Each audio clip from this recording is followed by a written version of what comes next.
হামজালা যদি কোনদিন এদেশে ক্ষমতায় যদি হামজালাকে এদেশের মানুষ আনে, আমি এতটুকু হলফ করে বলতে পারবো, আমার থেকে কেউ এই শিবচরকে বেশি নিরাপত্তা দিতে পারবে না।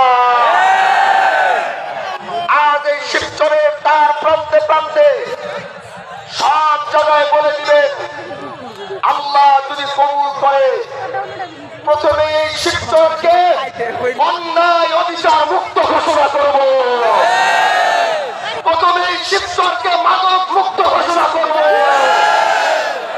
ভাই আমার, গতকালকেও বলেছিলাম, গরিব মানুষের উপরে শুধু অত্যাচার করা হয়।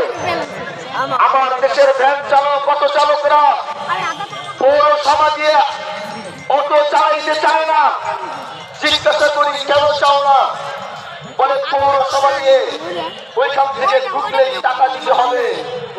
এই টাকার কারণে অনেকে সেখান থেকে অটো চালাইতে পারে না। আমি হামজালা বলছি, ইনশাআল্লাহ আমার দেশের কোন গরিব ব্যবসায়ীরা কষ্টে আছে, হিন্দু ভাইরা কষ্টে আছে। এতদিন মানুষ মুখ ফুটে কথা বলতে পারে নাই। হামজালাকে যারা ভোট দিয়েছে, অতিরিক্ত সেখানে বোমা ভোট ছিল,